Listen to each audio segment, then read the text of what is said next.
Ayos na yun. Oh my God.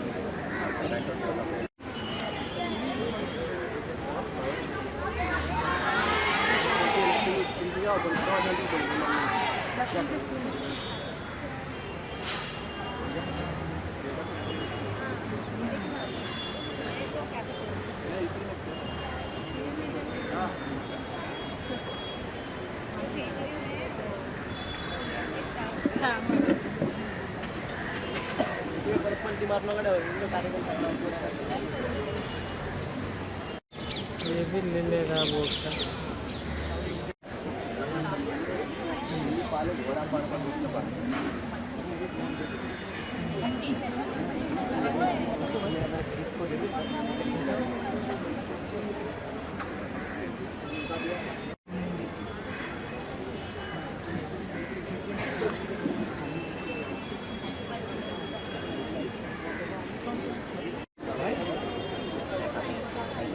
आ गए सब सदमे में।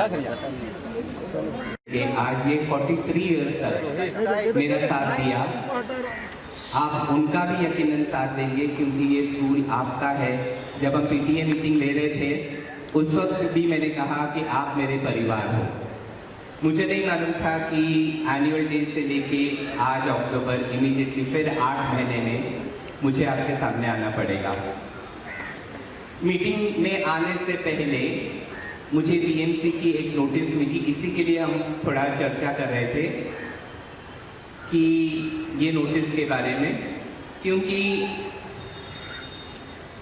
एक्शंस इतने फास्ट हो रहे हैं कि 6 तारीख से लेके आज 13 तारीख के एक हफ्ते के अंदर 5 डिपार्टमेंट्स ने स्कूल का इंस्पेक्शन किया, नोटिसेस बन गई और आज हम तक पहुंच भी गई। तो अथॉरिटीज़ ने बहुत स्वीटली काम किया, उनका भी हम शुक्रिया अदा करना चाहते हैं। सबसे पहले तो जो आज अपन मीटिंग करने जा रहे हैं, मेरी आप सबसे गुजारिश है कि ये मीटिंग बहुत ही शांतिपूर्वक होगी, क्योंकि आज स्कूल में 1981 से लेके या 92-93 से जब मैंने सोशल काम शुरू किया समाज को जोड़ने का, हमने ये कहा कि हम एकजुट रहेंगे, समाज में लॉ एंड ऑर्डर का प्रॉब्लम नहीं होगा, ऐसे कोई सोशल मीडिया पे पोस्ट नहीं डालेंगे जिससे किसी का भी कोई भी ये कर रहा हो या कोई भी करने की कोशिश कर रहा है, किसी का मन नहीं दुखना चाहिए, क्योंकि हम ये निषेध वगैरह इसके बहुत से फेवर में नहीं है, क्योंकि मैंने हमेशा अमन और शांति का काम किया है। हम ऐसा कोई भी सबको सलाह देंगे कि ऐसी कोई काम नहीं हो जिससे जो हमने इतने साल काम किया उसके ऊपर कोई दाग लगे।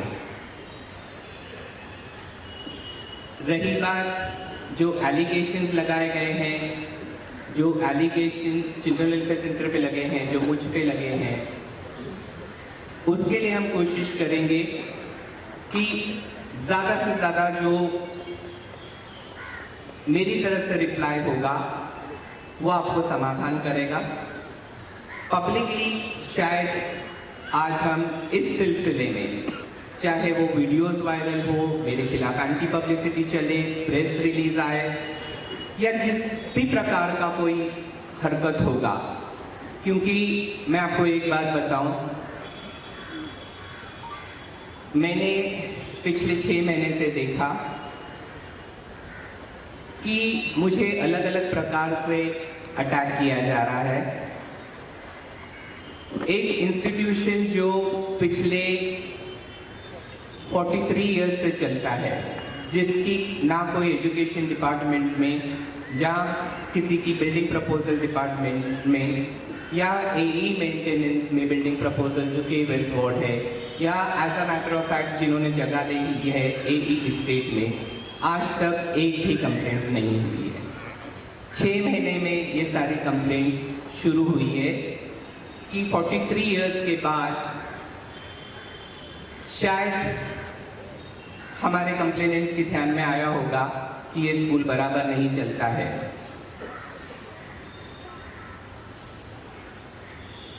हम एक जो पॉइंट रेज किए गए हैं उसकी कोशिश करेंगे आपको जवाब देने की, लेकिन उससे पहले मुझे कुछ आपको बताना है अपनी पास्ट के बारे में, या जहाँ से मेरी शुरुआत हुई उसके बारे में, क्योंकि ये वक्त है मुझे सबका आभार मानना है। क्योंकि जहाँ तक हो सकता है शायद कोविड के बाद जो सोशल काम हम बाहर करने के लिए निकले थे, शायद ये उसका भी एक नतीजा हो सकता है। लेकिन हम आज भी आपको कहते हैं कि मेरा पॉलिटिकल पार्टीज या पॉलिटिकल एस्पिरेशन ये कभी नहीं रहा है। अगर कोई किसी की भी समझ ये होगी तो पहले ये अपने दिलो दिमाग से निकाल दीजिए कि मुझे कोई पॉलिटिकल एस्पिरेशन है। लेकिन जहाँ तक मेरे सामाजिक कार्य का सवाल है उसको हम एक दिन भी बंद नहीं करेंगे, क्योंकि जो भी नतीजा होगा उसको हम फेस करेंगे। क्योंकि समाज के लिए कार्य करना मुझे लगता है ये मेरा कर्तव्य है, ये मेरा फर्ज है। क्योंकि जब जब लोगों को मेरी ज़रूरत है किसी भी प्रकार से, उसके लिए मुझे हमेशा उनके साथ सतत तैयार रहना चाहिए। मेरे करियर की शुरुआत 1978 में मैंने की। घरों में मैंने अपने जाके ट्यूशन से शुरुआत की। उसके बाद जो लोग मेरे साथ जुड़े हुए हैं या जो बच्चे यहाँ से पढ़ के निकले हैं, जो आज माँ बाप हैं, उनके भी बच्चे मेरे पास पढ़ रहे हैं। घरों में ट्यूशन देने के बाद मैंने सेंट एंथनी हाई स्कूल में एज टीचर सर्विस की। उसके साथ साथ हम लोग कोई बहुत ही अमीर घराने से नहीं आए थे। उसके साथ साथ हमने 1981 में पढ़ाने के बावजूद मैंने ट्यूशन क्लासेस खोले थे, जो आपको याद होगा वर्सोवा गांव में बेकरी के पास था, जो अजय कोचिंग क्लास के नाम से जाना जाता था। उसी के साथ साथ केजी स्कूल की शुरुआत हुई, जहां वो स्कूल 1981 में 30 बच्चों के साथ शुरुआत हुआ। इस सफर में 40 साल के सबसे पहले हम सभी पार्टियों का धन्यवाद कहना चाहेंगे। जितनी पॉलिटिकल पार्टीज थी, मुझे हर तरीके से उनसे सपोर्ट मिला।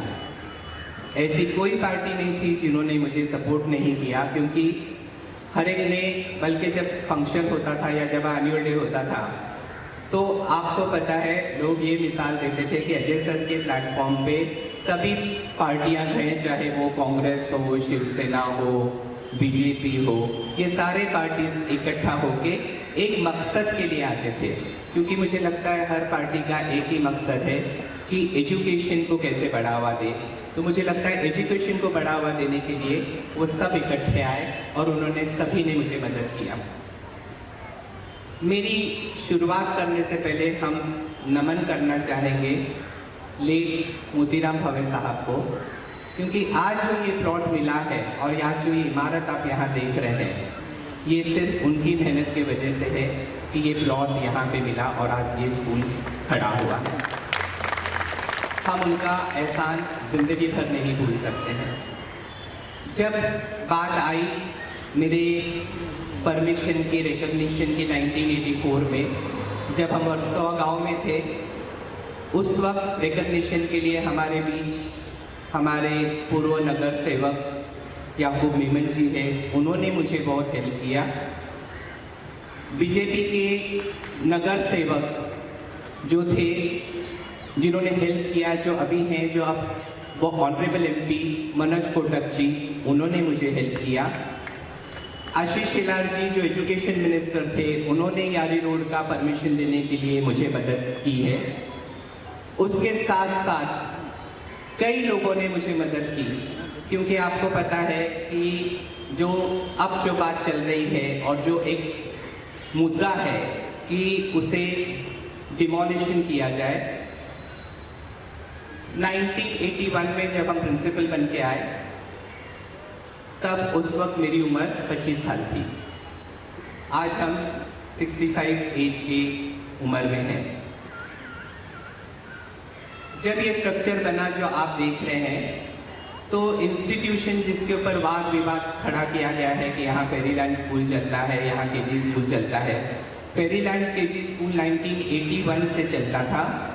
1994 का हमारे ट्रस्ट का एक रेजोल्यूशन पास हुआ, क्योंकि आपको पता है कि जो केजी का जो बॉडी है, क्योंकि आपको एक बात याद रखना पड़ेगा कि जो 1981 में जो स्कूल बना था और 1984 में मुझे फर्स्ट रिकॉग्निशन मिला था बीएमसी से, उस रिकॉग्निशन को के पाने के बाद मसला ये था। सबसे पहले उन सभी को हाथ जोड़ के उनका नम्र अभिवादन करता हूँ, क्योंकि टीचर और नर्स ये दो फैकल्टीज ऐसी है कि ये लोग एजुकेशन के बाद बीएड होते हैं, बीएड होते हैं, एमएड होते हैं। उनका एक ही मकसद रहता है कि हमें जाके स्कूल में पढ़ाना है। ये इसलिए नहीं पढ़ते हैं कि वहाँ जाके हम बहुत सारा ढेर सारा पैसा कमाएं, जो इंजीनियर लोग करते हैं, बाकी लोग करते हैं। बात आ गई अभी किसने कंप्लेंट किया।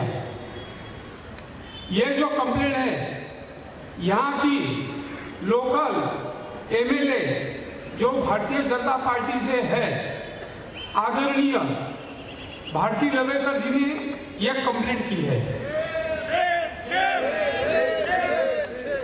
उन्होंने कंप्लेंट करने के बाद में कीर्तिकर साहब ने भी एक खत कमिश्नर को लिखा है और उसमें स्पष्ट रूप से लिखा है कि अगर कोई लोकल एमएलए कंप्लेंट करता है तो उसके ऊपर जांच करना म्यूनसिपैलिटी की जिम्मेदारी है। लेकिन म्यूनसिपैलिटी ने जो तरीके से इन्वेस्टिगेशन किया, स्कूल चालू रहते वक्त अंदर घुस के मेजरमेंट लेना, बाहर 50 पुलिस लोग खड़ा रहना, आते जाते पेरेंट्स के और उनके स्टूडेंट के फोटो लेना, क्या ये सही है? ये बात ऐसी है कि ये इतना प्रेशर लाया गया, क्यों? क्योंकि एक आदमी इतनी अच्छा संस्था चला रही है। आज कीर्तिकर साहब यहाँ पे 5-10 मिनट में पहुंच रहे हैं। ये कोई पॉलिटिकल डायस नहीं है। ये डायस ऐसा है कि हमारे साथ मौजूद है आदरणीय कपिल पाटिल जी। वो शिक्षक मतदार संघ से चुने जाते हैं। विगत 15 साल से वो एमएलए है। उसके पहले एडिटर थे कुछ वृत्तपत्र में, और वो रिपोर्टर भी रह चुके, तभी से हमारी पहचान है। बड़ी बाहर से मसरत की बात होगी, लेकिन सर ने मुझसे बर्दाश्त कहा कि आपके बच्चे क्योंकि अभी गांव से आए हैं, यहाँ पोषण बहुत निकल गया है, लेकिन आप फिक्र ना करें, मैं इसके लिए तैयार हूँ।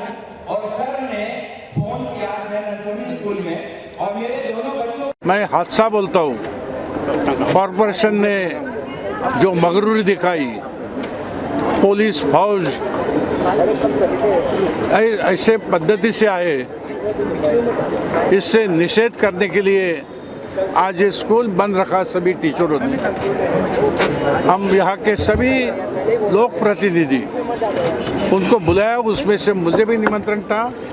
मैं यहाँ के सपोर्ट के लिए आया हूँ। ये 30 बरस पुराना चल रहा है ये CWC।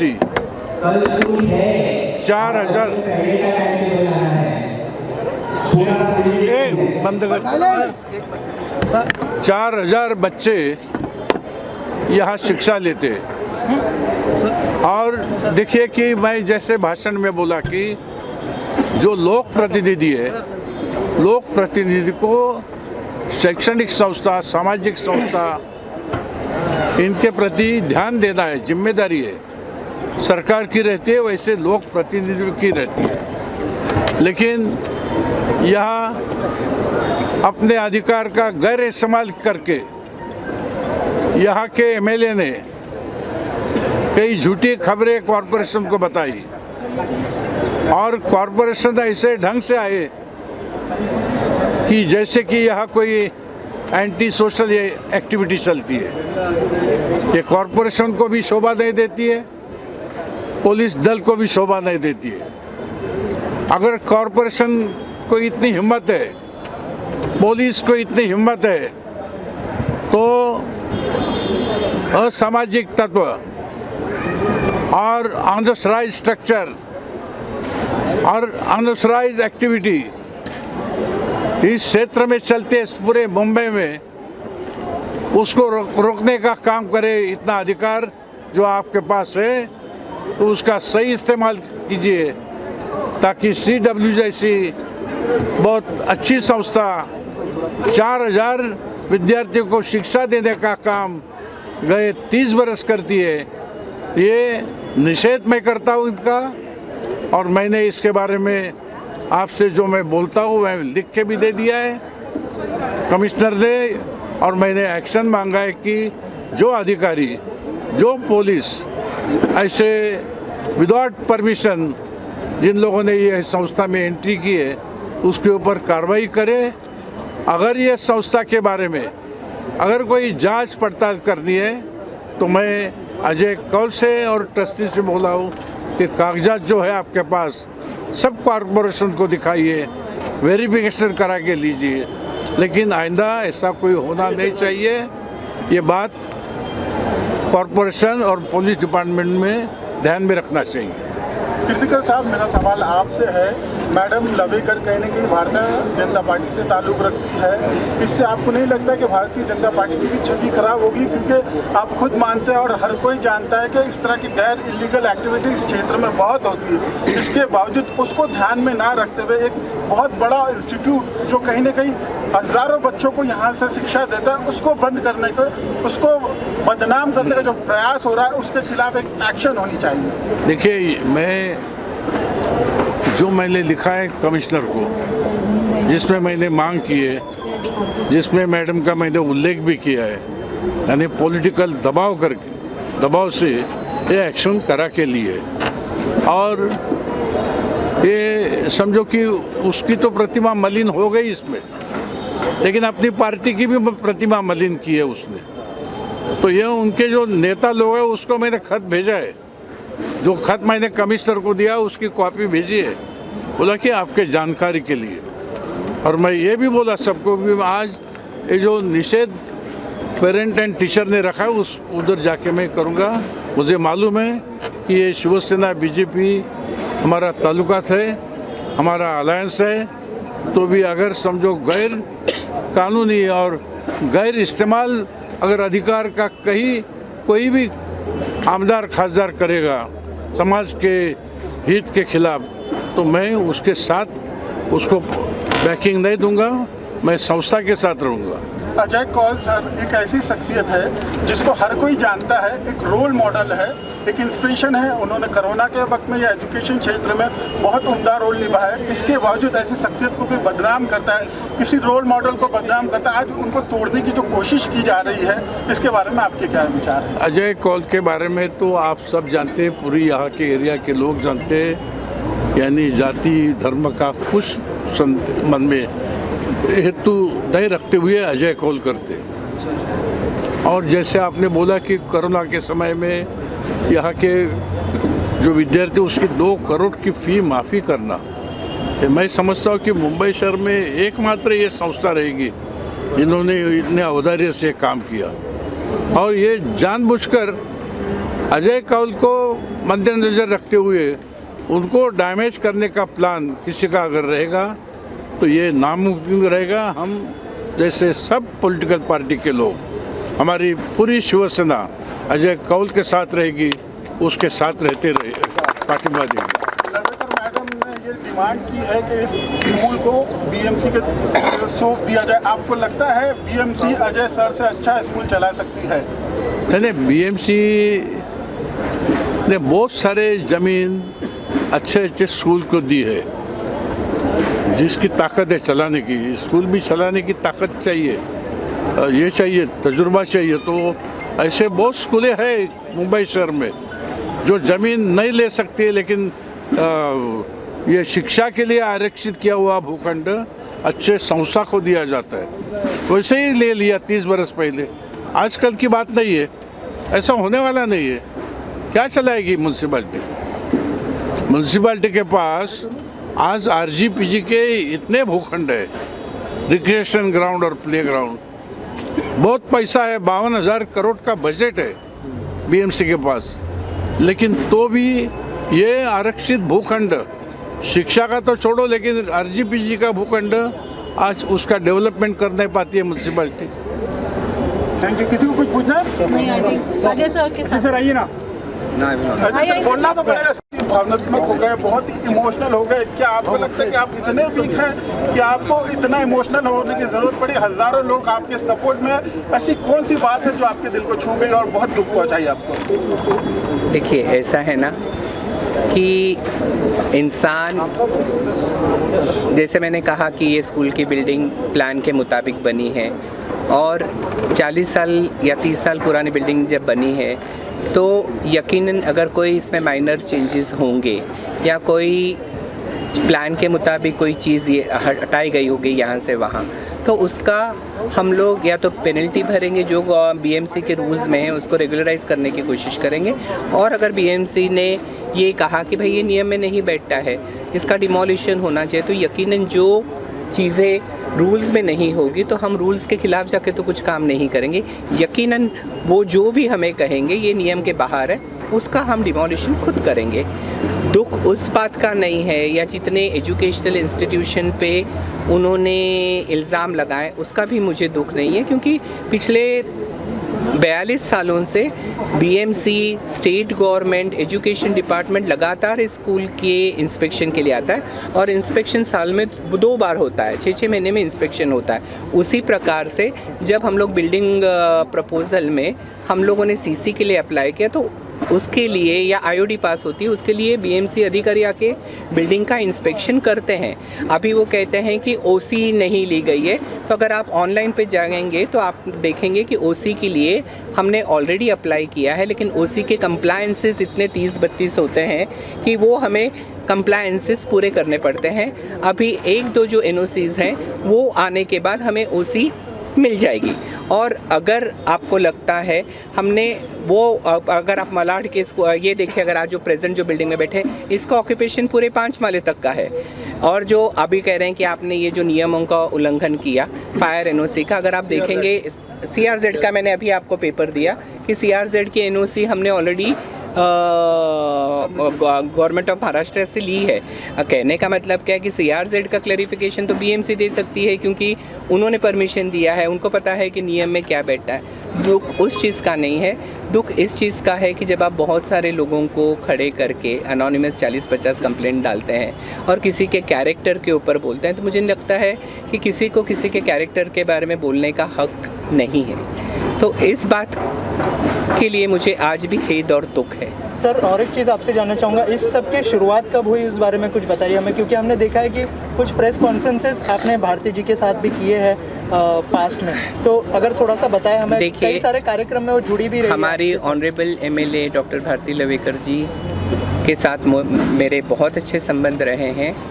2018 तक उन्होंने 2 बार मुझे honourable deputy chief minister government of Maharashtra Shri Devendra Fadnavis ji के हाथों अवार्ड 2 बार दिया। वो जब चीफ मिनिस्टर थे उस वक्त भी उन्होंने मुझे 2 साल लगातार अवार्ड दिया। एक बार उन्होंने मेरे पास उनका सर्टिफिकेट है जो उन्होंने साइन किया है।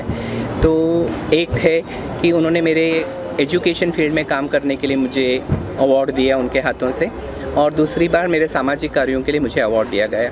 ये लगातार 2 साल उन्होंने मुझे अवार्ड दिया। अब मुझे नहीं मालूम है कि 2019 तक तो हम बहुत अच्छे थे, क्योंकि मेरा ये मानना है कि अगर आप किसी को अवार्ड देते हैं, या मुझे जैसे महाराष्ट्र शासन ने 2002-03 में बेस्ट टीचर अवार्ड दिया, तो मेरी पूरी पुलिस वेरिफिकेशन हुई या जो भी उनके प्रोसीजर है उन्होंने वेरिफिकेशन करके मुझे अवार्ड दिया। अब मुझे नहीं लगता है कि ये 4 सालों में मेरा कैरेक्टर इस बुढ़ापे में 65 ईयर्स के कैसे ख़राब हुआ, या ऐसी कौन सी इलीगैलिटी स्कूलों में नज़र आई जो 40 साल तक किसी को नज़र नहीं है। मैडम लवेकर जी के साथ बैठकर का ये कहना है कि सर एक्चुअल जो आपका सरकार के साथ एग्रीमेंट हुआ था उसमें 10 रुपीज़ ईयरली आपको फीस वसूल करना चाहिए। Now you are charging 70,000 to 1 lakh rupees. That is what is the point of contention. once you say please read the agreement, I am supposed to admit 10% of the students recommended by the municipal corporation. It is not 10% fees. It is students which are recommended by the municipal corporation. That is 10%. And as per the Maharashtra State Act and as per the Supreme Court orders, any educational institution, my fees is the most meager fees in this present institution as far as the locality is concerned, because I am catering to the underprivileged class of the society. As far as you are talking about CBSE schools, CBSE school has its training, its syllabus, its curriculum, its teaching aids, its smart board. So the fees are charged, and that is also permissible as per the Supreme Court orders. Sir also कहा जा रहा है कि ₹1 lease पे लिया गया था, उस बारे में अगर सर कुछ क्लियर। मैंने ऑलरेडी ये बात को बहुत डिटेल में क्लियर किया है कि ₹1 प्लॉट नहीं था। जब मेरे को सैंक्शन किया गया था उसकी रेट्स लगाए गए थे ₹300 पर स्क्वायर मीटर, और चैरिटेबल ट्रस्ट होने के नाते उसका 10% उन्होंने कैलकुलेट किया। कैलकुलेशन के मुताबिक वो होता था 90,000 और 1,78,000 2 साल का ग्राउंड रेंट मैंने सिक्योरिटी डिपॉजिट BMC को भरा। उसके बाद क्योंकि ये 2 प्लॉट 1035 और बाजू का प्लॉट इक्वली दिया गया था, तो हमको दोनों इंस्टीट्यूशन को ₹1 चार्ज किया गया था। और ₹1 चार्ज करने के बाद आप घड़ी घड़ी ये जो कह रहे हैं कि ₹1 में दिया गया था, हमारे यारी रोड के प्लॉट को उन्होंने 15,80,000 रुपये लगाया था, जो हमने लगातार भरा। बलाड के प्लॉट को उन्होंने 2,80,000 रुपीज़ लगाया, जो आज हर साल हम भर रहे हैं। और एक बात है ना कि ₹1 देने के बाद तो आप प्लॉट की बात करते हो, उसका कंस्ट्रक्शन, उसके टीचरों की पगार, उसके नॉन टीचिंग स्टाफ के पगार, उसका मेंटेनेंस, बच्चों का बेंचेस, डेस्क, स्मार्ट बोर्ड्स, या जो मुझे असेसमेंट BMC लगाती है, जो मुझे टैक्सेस लगाती हैं, और जो इलेक्ट्रिसिटी बिल जो आज स्कूल का 2 लाख के करीब है महीने का, तो मुझे नहीं लगता कि वो ₹1 लाख में इंक्लूसिव है। Any more questions?